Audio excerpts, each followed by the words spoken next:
right, now let's move from that to the next big card that's afterwards. And I'm going to ask you this as a father and a trainer, because you are the father and trainer of Vergil Ortiz. If you were the father of Ryan Garcia and you're seeing everything that's going on and everything that he said and everything that he's tweeting and his lives and all of this, what would you be thinking about the fight coming up in about a month's time? It's kind of a touchy situation for me. Well, first of all, I know Ryan. I know his dad. I don't know his mom too well, but I know of her. I know his dad loves his son. I can tell because I've spoken to Henry before, you know, and the way he talks about his son, you know, I can just feel it. You know, there's a certain tone in the voice, but on my end, this is only on my end with my son. This is, you know, I don't know if they're doing it publicity. I don't know if I don't know this stuff because, you know, I just don't know. But, you know, I'll give you my experience with my son, what I am with my son. For me, my son, when I was seeing him have certain delays in his reaction years back, you know, with this whole rhabdo thing, you know, there was a lot of people that was very that were willing to put him in, you know, and of course because it's not their son, you know, there's money involved, a lot of money involved. I've always said this, you know, I was born without money. I give two fucks about money before my son, you know. I would never put my son in any situation where he can get hurt. You know, obviously boxing you can get hurt, but where he doesn't have a fair chance to protect himself and not get hurt.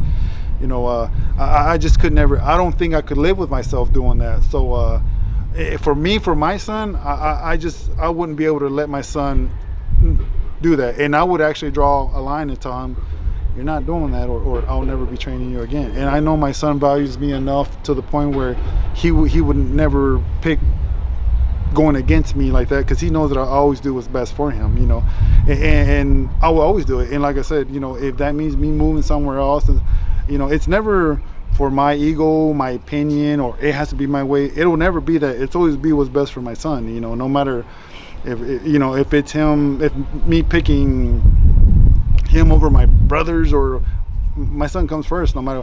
And this is gonna sound bad, some people might even take this the wrong way, you know. I pick my son, I will always pick my son even over if it's God or Jesus.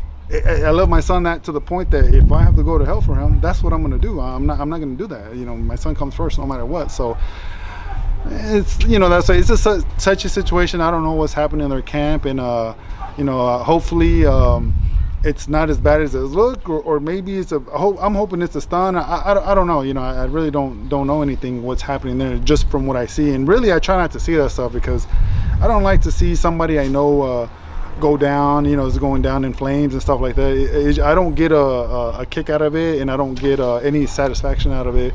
It actually kind of I want to say it even kind of hurts my feelings, makes me sad seeing that, because as a father, you know, seeing a boy like that, if that's happening to him, and I know these kids, you know, I know what these kids go through, you know, even if I don't know the kid, I understand the sacrifice and the work it takes to get where you're at, you know, regardless of what people think of him or not, you know. So that's just my opinion of how I feel.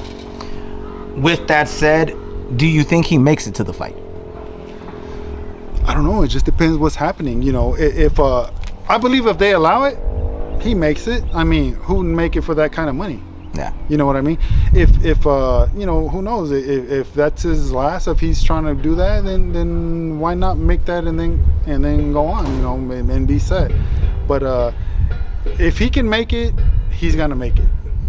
Is what I'll say. You know. Let's leave it that he does make it.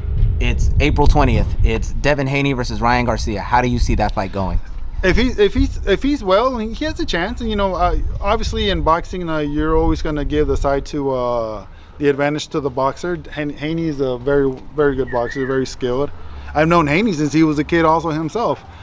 Personally, I don't know him like that, but I do know he's definitely improved. I've always thought he boxed very well. Always thought and knew that he had a lack of power, because he does have a lack of power, but I think that he's coming around to it, as in like where his skill and his precise punching and his timing has helped increase his power to where now it's respectable with the sting and the jab and you know, his knowledge of not staying in front of you and catching with clean punches. The punch doesn't always have to be very hard. You have to be pretty clean and on timing to hurt somebody and to even put someone out. So I think his dad and him have done a pretty well job of doing that and putting it all together at the right time. That's what it comes down to at the end. Who wins that fight? I favor Haney on that fight. Gotcha. That doesn't mean that Ryan can't win, but I favor Haney.